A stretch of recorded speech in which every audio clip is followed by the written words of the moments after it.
Are you planning on quitting your current job for a new opportunity? Have you been there for a year or less? If you've answered yes, then you may want to think twice because employers may see you as a job hopper. And trust me, job hoppers are not in demand in today's tight economy. Hi everybody, I'm Cherise Stewart of Stewart HR, and today we're going to talk about why you really want to think twice before considering leaving your current role, especially if you haven't been there that long and you have a pattern of job hopping. It may backfire on you. So, what are some of the reasons why this may be seen as a red flag for potential employers? Well, one is, why would they want to invest time and money in someone that may not stay for very long? There is a cost to recruiting and definitely a cost to training and onboarding someone and having a position open and getting someone up to speed or orientating them to that new role. And that can run in the thousands or tens of thousands of dollars. So I ask you, if I've got one resume where the person worked for 6 months in one role, maybe a year prior to that, and then 18 months prior to that, versus someone that was in a position for 3 years and maybe 4 years prior to that, the one with that 6 months, 18 months might be a little bit more risky if you're considering that their skill sets are the same. So apples to apples and everything else except for the amount of time that they've stayed in that job. So that's what I mean by job hopping. Employers may see that as a red flag and they want to make sure that they're going to get the return on their investment just the same as you would in going to work for a new employer. Now you may say, well, Cherise, those other positions really weren't a good fit for me. Why should I be at an organization or a company where I'm not happy with or I'm not happy at? Hey, I totally get you. But have you ever started a job and realized that even at a great one, it usually takes anywhere from like 3 to 6 months just for you to get up to speed? So are you confusing that orientation period, that learning period, which could really be a large curve? Yes, you may be a professional, but every organization's different, even if you're just learning the culture and their policies and procedures. That can take anywhere from 3 to 6 months to get up to speed. So just think through that. You really want to make sure that you're going in and giving that organization a good amount of time and giving yourself enough time to really determine, is it a matter of it being a good fit, or am I assuming that everything's going to be perfect and rosy from day one going forward? And yes, there may definitely be some horror stories out there where you started a job, nobody even knew you were starting that day, your supervisor's miserable, they didn't have any equipment for you, maybe the working conditions are horrible, or there are safety issues. I get it.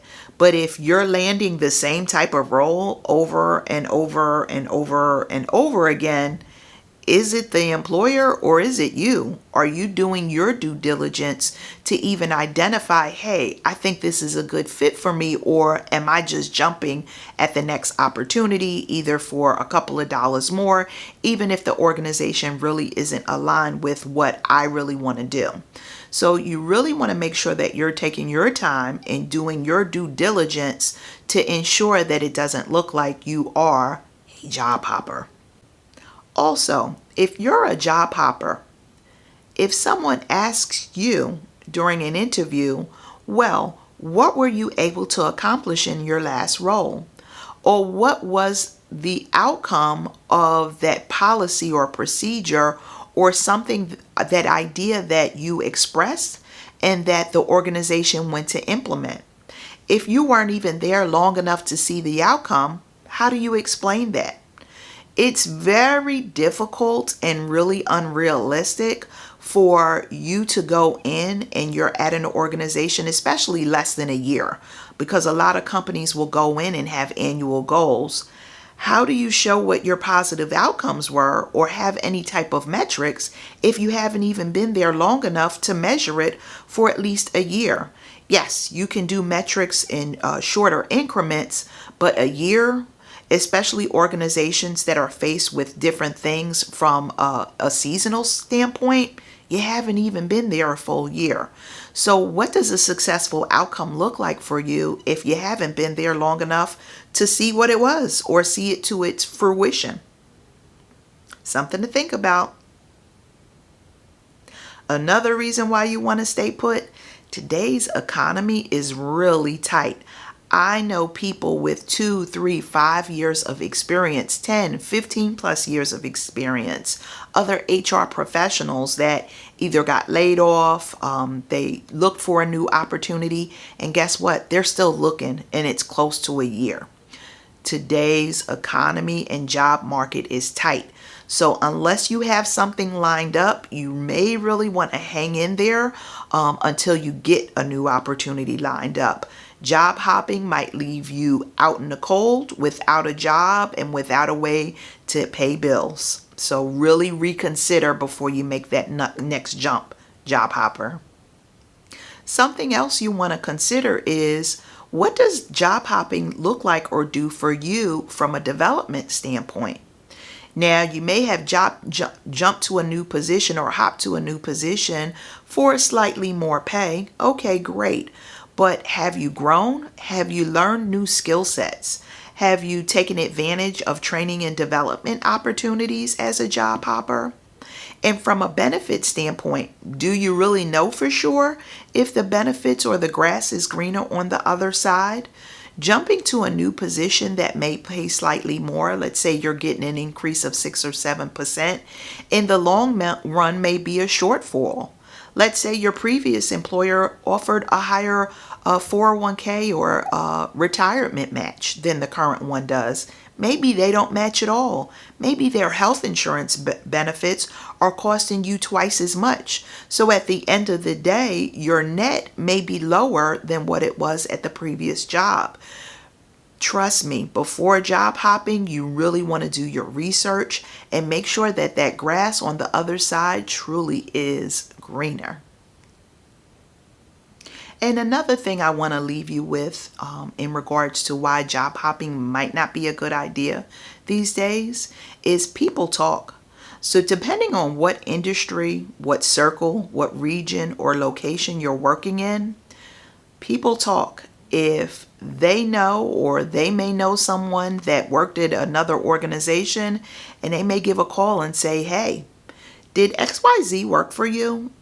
Oh, because they're applying to a position here, and I noticed that they were only there for 6 months. Tails wag, okay? Whether it's right or it's wrong, they may set up their own red flag for you and say, nope, that one's not a good fit.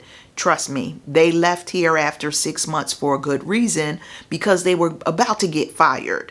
So it may speak to potentially your performance. Maybe you weren't adhering to policies and procedures. Maybe you were on a performance improvement plan. Maybe, maybe not. But once again, tongues will wag, and people may say or have a negative opinion of you just by speaking to other people that already know you and know that you've hopped or been a job hopper. And like I said, you don't want to burn bridges. So yes, you have to do what you need to do. But depending on where you're doing it, and let's say you hopped once and you want to come back. Recruiters have a long memory span, like that of an elephant. You burn us once, I don't know. Do we want to take that chance again?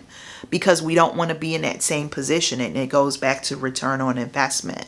So you really want to consider, hey, am I going to potentially burn a bridge if, people took their time and me coming on board only for me to turn around and say, you know what, this isn't for me. You got to make sure you're doing your due diligence on the other end to ensure that it is a good fit. I definitely don't want you to work for an employer that might not be a good fit for you, but definitely make sure you're going in there prepared. It's a tight economy. You might not come out on the other side on top. If you're a millionaire and you don't really need to work, well, hey, good for you. A lot of us, including me, myself, it's not like that for me. So you really want to make sure you're doing your due diligence and not leaving people high and dry. Also, consider what benefits look like. Is the grass on the other side truly greener? You really want to make sure that you're measuring apples to apples. How does it look like for your own skill development? You may get to a point where you reach a plateau and how much or much further you can advance just from the sheer fact that you really haven't given yourself enough time to grow in a skill set, maybe to learn something new, because you were at these positions or organizations for a limited amount of time. What do your positive outcomes look like? How do you even speak to that in an interview? So think twice. If you've got a hop, okay, but don't be a consistent hopper. You shouldn't be out here looking like a bunny rabbit, all right? And that's it for today's segment. Like us and subscribe. I'm Cherise Stewart of Stewart HR. Be sure to visit stewardhr.com. I've got some great resources that you can download there. And I'm here to empower you as an employee and develop leaders. Take care.